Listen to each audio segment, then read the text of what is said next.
ജനുവരി 8 മുതൽ ആരംഭിക്കുന്ന പണിമുടക്കിന് മുന്നോടിയായി ജീവനക്കാരും അധ്യാപകരും പണിമുടക്ക് നോട്ടീസ് നൽകി. തൊടുപുഴ തഹസിൽദാർക്കാണ് നോട്ടീസ് നൽകിയത്. പങ്കാളിത്ത പെൻഷൻ പദ്ധതി ഉപേക്ഷിക്കുക, സ്റ്റാറ്റ്യൂട്ടറി പെൻഷൻ സംരക്ഷിക്കുക എന്നീ ആവശ്യങ്ങൾ ഉന്നയിച്ചാണ് സംസ്ഥാന ജീവനക്കാരും അധ്യാപകരും പണിമുടക്കുന്നത്. ജനുവരി 8 മുതൽ ആരംഭിക്കുന്ന അനിശ്ചിതകാല പണിമുടക്കിന് മുന്നോടിയായി തൊടുപുഴ തഹസിൽദാർക്ക് പണിമുടക്ക് നോട്ടീസ് നൽകി. 100 കണക്കിന് ജീവനക്കാർ അണിനിരുന്ന പ്രകടനത്തിന് ശേഷമാണ് നോട്ടീസ് കൊടുത്തത്.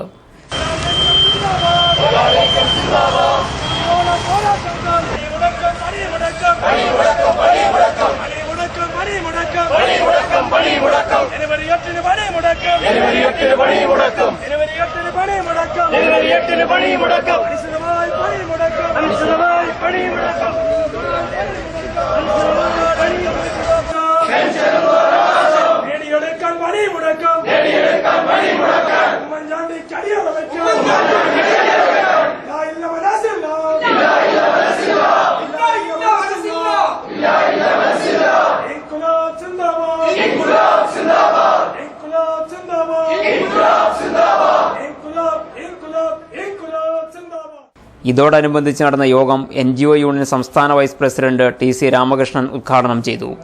NGO യൂണിയൻ സംസ്ഥാന സെക്രട്ടേറിയറ്റ് അംഗം TM ഗോപാലകൃഷ്ണൻ, ജോയിന്റ് കൌൺസിൽ സംസ്ഥാന കമ്മിറ്റി അംഗം D ബിനിൽ, KSTA ജില്ലാ സെക്രട്ടറി VP പുരുഷോത്തമൻ എന്നിവർ പ്രസംഗിച്ചു. സർക്കാർ മുന്നോട്ട് വന്നിരിക്കുകയാണ്. ഈ പങ്കാളിത്ത പെൻഷൻ നടപ്പാക്കുമ്പോൾ ശ്രീമാൻ ഉമ്മൻചാണ്ടി പറയുന്നത് 2013 ഏപ്രിൽ 1 മുതൽ സർവീസിൽ വരുന്ന പുതിയ ജീവനക്കാർക്ക് മാത്രമാണ് പങ്കാളിത്ത പെൻഷൻ നടപ്പാക്കുകയുള്ളൂ എന്നാണ് പറയുന്നത്. ഇതിലെന്താണ് ഒരു അർത്ഥമുള്ളത്? വരുന്ന തലമുറയോട് ചെയ്യുന്നൊരു വെല്ലുവിളിയാണല്ലോ ഇത്. ഇതിനെതിരെ ശക്തമായിട്ടുള്ള പ്രക്ഷോഭങ്ങളുമായിട്ട് വളരെ മുൻപ് തന്നെ സംയുക്ത സമരസമിതി പ്രക്ഷോഭങ്ങളുമായിട്ട് മുന്നോട്ട് വന്നിരിക്കുകയാണ്.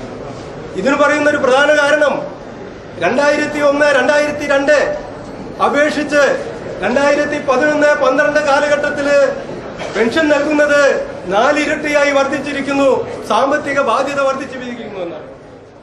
മങ്ങാട്ടുകവല ബസ് സ്റ്റാൻഡിനോടുള്ള അവഗണനയിൽ പ്രതിഷേധിച്ച് മങ്ങാട്ടുകവല വികസന സമിതി നേതൃത്വത്തിൽ തൊടുപുഴ KSRTC ഡിപ്പോയിലേക്ക് മാർച്ച് നടത്തി.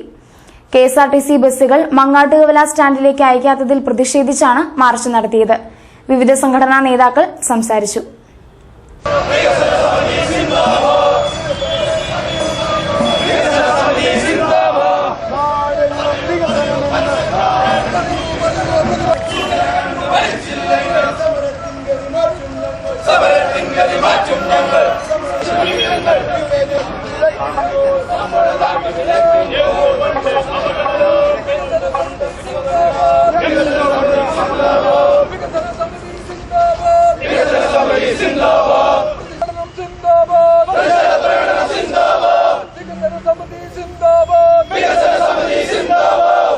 മങ്ങാട്ടുകവല ബസ് സ്റ്റാൻഡിൽ നിന്നും ഹൈക്കോടതിയുടെ ഓർഡറുള്ള 81 വരുന്ന പ്രൈവറ്റ് ബസ്സുകൾ മങ്ങാട്ടുകവലയിൽ നിന്നും ഓപ്പറേറ്റ് ചെയ്യുവാനുള്ള നടപടികൾ സ്വീകരിക്കണമെന്നും ആവശ്യപ്പെട്ടുകൊണ്ട് വികസന സമിതിയുടെ നേതൃത്വത്തിൽ സംഘടിപ്പിച്ചിട്ടുള്ള ഒരു പ്രതിഷേധ മാർച്ചാണ് ഇപ്പോൾ ഇവിടെ എത്തിച്ചേർന്നിട്ടുള്ളത്. പ്രിയമുള്ള ജനാധിപത്യ വിശ്വാസികളെ, കഴിഞ്ഞ 2 മാസക്കാലം മുമ്പ് തൊടുപുഴയിലെ KSRTC ബസ് സ്റ്റേഷൻ നവീകരണവുമായി ബന്ധപ്പെട്ടുകൊണ്ട് ആ ബസ് സ്റ്റാൻഡ് നവീകരണവുമായി ബന്ധപ്പെട്ടുകൊണ്ട് നിരവധി മുഖ്യധാര രാഷ്ട്രീയ പ്രസ്ഥാനങ്ങളുടെയും മുനിസിപ്പൽ അധികാരികളുടെയും എല്ലാം ഒരു യോഗം ചേർന്നുകൊണ്ട് ആ KSRTC ബസ് സ്റ്റാൻഡ് അവിടെ നിന്നും മാറ്റി 3 സ്ഥലങ്ങളിലായി മാറ്റുവാൻ തീരുമാനമെടുക്കുകയുണ്ടായി. കോതായിക്കുന്ന് ബസ് സ്റ്റാൻഡിൽ നിന്നും ഈ ലോറി സ്റ്റാൻഡിൽ നിന്നും മങ്ങാട്ടുകവല ബസ് സ്റ്റാൻഡിൽ നിന്നും മാറ്റി സ്ഥാപിക്കുവാനുള്ള ഒരു തീരുമാനമെടുക്കുകയുണ്ടായി. എന്നാൽ ഒരാഴ്ചക്കാലം പിന്നിട്ടപ്പോൾ ആ മങ്ങാട്ടുകവല ബസ് സ്റ്റാൻഡിനെ മാത്രം ഒഴിവാക്കിക്കൊണ്ട് ഈ ലോറി സ്റ്റാൻഡിൽ നിന്നും മുഴുവൻ ബസ്സുകളും ഓപ്പറേറ്റ് ചെയ്യുവാനുള്ള ഒരു ഗൂഢാലോചന അത് ആരുടെ ഭാഗത്തുനിന്ന് ഉണ്ടായി എന്ന് പറയുന്നില്ല. എങ്കിലും ഒരു വലിയൊരു രാഷ്ട്രീയ ഗൂഢാലോചന ഈ തൊടുപുഴയിൽ നടന്നിരിക്കുകയാണ്. മുസ്ലിം ലീഗ് ജില്ലാ നേതൃപഠന ക്യാമ്പ് തൊടുപുഴയിൽ നടന്നു. സംസ്ഥാന general secretary KPA Majeed camp ഉദ്ഘാടനം ചെയ്തു. ജില്ലാ പ്രസിഡന്റ് KMA ഷുക്കൂറിന്റെ അധ്യക്ഷതയിലായിരുന്നു പരിപാടി. സംസ്ഥാനത്തെ എല്ലാ പഞ്ചായത്തുകളിലും പാർട്ടി പ്രവർത്തകന്മാർക്ക് രാഷ്ട്രീയ പഠനം കൊടുക്കാനും പാർട്ടിയെ സംബന്ധിച്ച് അവരെ പറഞ്ഞ് ബോധ്യപ്പെടുത്താനും പൊതുസമൂഹത്തിന് മുമ്പിൽ പാർട്ടിയെ എങ്ങനെ അവതരിപ്പിക്കണമെന്നതിനെ സംബന്ധിച്ച് പരിശീലനം കൊടുക്കുകയുമൊക്കെയാണ് ഇതിന്റെ പ്രധാനമായിട്ടുള്ള ഉദ്ദേശം. ഇന്ന് ധാരാളം ചെറുപ്പക്കാർ ഒരു മലവെള്ള പ്ലാസ്റ്റിക് പോലെ ഒഴുകി പാർട്ടിയിലേക്ക് കടന്നു വരുന്നത്. ഇങ്ങനെ വരുന്ന ചെറുപ്പക്കാർ വികാരാവേശത്തോടു കൂടി വരുന്നവർക്ക് പാർട്ടിയെ പറ്റി അറിഞ്ഞുകൂടാ, പാർട്ടി നേതൃത്വക്കന്മാരെ പറ്റി പറഞ്ഞുകൂടാ, പാർട്ടിയുടെ അടിസ്ഥാനപരമായി അറിയേണ്ട പ്രാഥമിക കാര്യങ്ങളെ പോലും അറിയാതിരിക്കുന്ന ഒരു ഘട്ടത്തിൽ എല്ലാ രാഷ്ട്രീയ പാർട്ടികളെ പോലെ തന്നെ വെറും വികാരത്തിന്റെയും ആവേശത്തിന്റെയും പ്രകടനപരതയുടെയും മുറുകെ വഴിയെ പോകുന്ന ഒരു സാഹചര്യമാണുള്ളത്. അതുകൊണ്ട് പാർട്ടിയെ പറ്റി മനസ്സിലാക്കാൻ ഇന്നത്തെ വർത്തമാനകാല രാഷ്ട്രീയത്തിലെ കാര്യങ്ങൾ ശരിയായ രീതിയിൽ പക്വതയോടുകൂടി നോക്കിക്കാണാൻ ഒരു ബഹുസ്വര സമൂഹത്തിൽ എങ്ങനെയാണ് മുസ്ലിം ലീഗിന്റെ പ്രവർത്തനങ്ങൾ കാഴ്ചവെക്കേണ്ടതിനെ സംബന്ധിച്ച് അവരെ ബോധ്യപ്പെടുത്താൻ വേണ്ടിയാണ് പാർട്ടി ക്ലാസുകൾ നടത്തണമെന്ന് തീരുമാനിച്ചത്. അതിന്റെ തീരുമാനത്തിന് ശേഷമാണ് ഈ ജില്ലയിൽ മുസ്ലിം ലീഗിന്റെ പ്രവർത്തകന്മാർ നേതൃത്വ പരിശീലന ക്യാമ്പ് ആരംഭിക്കുന്നത്. ആ യോഗത്തിൽ വെച്ച് തന്നെ നാം തീരുമാനിച്ചു, ഇന്നത്തെ രാഷ്ട്രീയം എന്ന് പറയുന്നത് പഴയ കാലത്തിന് വ്യത്യസ്തമായി വളരെ വിമർശനത്തോടുകൂടി വളരെ ഓരോരുത്തരെയും നേതാക്കന്മാരെയും പാർട്ടികളെയും വിലയിരുത്തുന്ന കാര്യത്തിലും അവരോട് സംവദിക്കുന്ന കാര്യത്തിലും അവരെ സ്നേഹിക്കുന്ന കാര്യത്തിലും ഒരു പ്രതിപക്ഷ ബഹുമാനം പോലും ഇല്ലാത്ത രീതിയിൽ തികച്ചും രാഷ്ട്രീയത്തിൽ വളരെ ക്രിയാത്മകമായ രീതിയിൽ കാര്യങ്ങൾ നോക്കിക്കുന്നതിന് പകരം ഓരോരുത്തരെയും തേജോവനം ചെയ്യുകയും പാർട്ടി ലീഡേഴ്സായാലും നേതാക്കന്മാരും പാർട്ടി സെക്രട്ടറികളെയാണെങ്കിലും ആ രീതിയിൽ കാണുന്ന ഒരു സാഹചര്യത്തിലാണെന്നുള്ളത് എന്നുള്ളതുകൊണ്ട് ഉത്തരവാദിത്ത രാഷ്ട്രീയത്തെ സംബന്ധിച്ച് ഒരു പൊതുചർച്ച നമ്മുടെ സംസ്ഥാനം ഉണ്ടാകണമെന്നാണ് പാർട്ടി തീരുമാനിച്ചത്. മികച്ച സഹകരണ ബാങ്കിനുള്ള ദേശീയ അവാർഡ് രാഷ്ട്രപതിയിൽ നിന്ന് ഏറ്റുവാങ്ങിയ ടൌൺ സർവീസ് സഹകരണ ബാങ്ക് പ്രസിഡന്റ് കെ ദീപകിനും സഹപ്രവർത്തകർക്കും തൊടുപുഴയിൽ സ്വീകരണം നൽകി. തൊടുപുഴ നഗരസഭയും ലയൺസ് ക്ലബ് എലൈറ്റും ചേർന്നാണ് സ്വീകരണം നൽകിയത്. Municipal chairman T J Joseph, professor M J Jacob, advocate Joseph John, R Ramesh, Roy Luke Puthenkulam തുടങ്ങിയവർ സംസാരിച്ചു.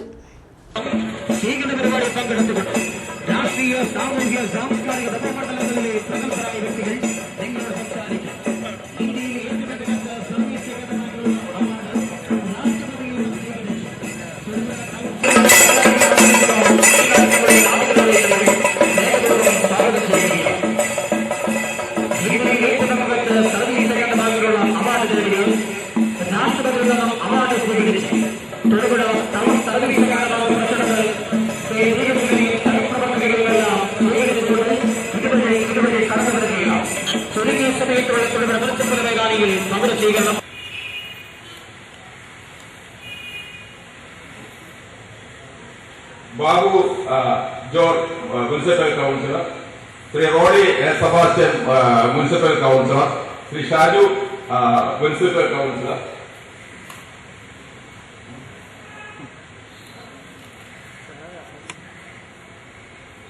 ദേശാടന പക്ഷികളുടെ ഇഷ്ടതാവളമായ ആനിക്കാട് മണിയംകുളം പാടത്ത് വിരുന്നെത്തിയിരിക്കുകയാണ് 100-ൽ പരം സൈബീരിയൻ കൊക്കുകൾ. ഒരു റിപ്പോർട്ട്. ദേശാടന കിളികളുടെ ഇഷ്ടതാവളമായ ആനിക്കാട് മണിയംകുളം പാടത്ത് നവാഗതരായി വിരുന്നെത്തിയിരിക്കുകയാണ് 100-ൽ പരം സൈബീരിയൻ കൊക്കുകൾ.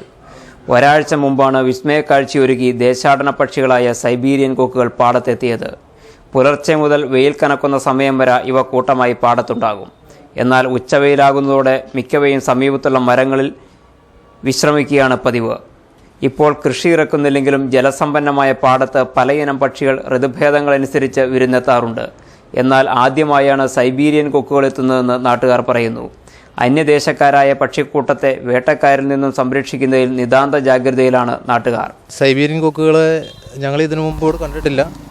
അത് ഒരു 1.5 ആഴ്ചയോടുകൂടിയാണ് ഇവിടെ വന്നു തുടങ്ങിയത്. അത് കൂട്ടത്തോടെ വന്നെന്ന് പറഞ്ഞാൽ ഒരു 100-150 അടുത്ത് വരാറുണ്ട്. ഏകദേശം ഒരു 150 കാണാറുണ്ട്. അത് രാവിലെയാണ് അധികവും വരാറുള്ളത്. ഉച്ച സമയത്ത് വെയിലിൻ്റെ ചൂട് കാരണം കൊണ്ട് അത് അധികവും മരക്കൊമ്പുകളിലൊക്കെ വിശ്രമിക്കും.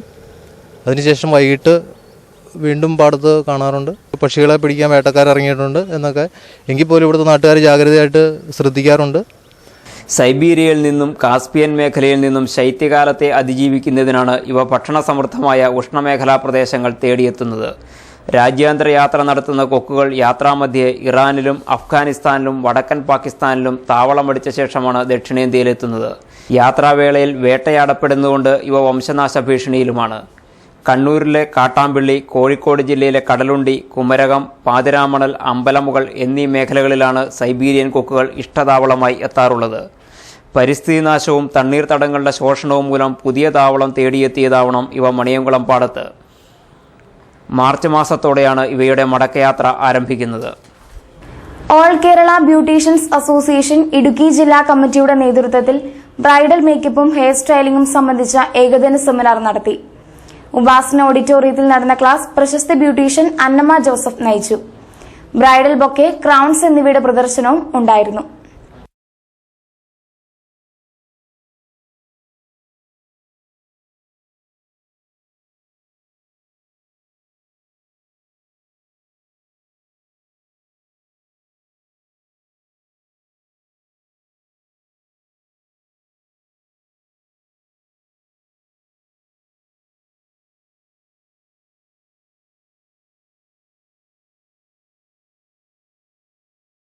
പ്രശസ്ത ബ്യൂട്ടീഷ്യൻ അന്നമ്മ ജോസഫിൻ്റെ ആഭിമുഖ്യത്തിൽ ആധുനിക രീതിയിലുള്ള hair styling, bouquet settings, bridal makeup എന്നിവയുടെ ക്ലാസ് നടത്തുകയാണ്. ഏകദേശം 60 പേരെ ഉൾക്കൊള്ളിച്ചുകൊണ്ടുള്ള ക്ലാസ്സാണ് ഇന്നിവിടെ നടക്കുന്നത്. കോതമംഗലം, പെരുമ്പാവൂർ, കോലഞ്ചേരി, കോട്ടയം, പാല, പല സൈഡിൽ നിന്നുള്ള ആൾക്കാർ ഇതിൽ സംബന്ധിക്കുന്നു.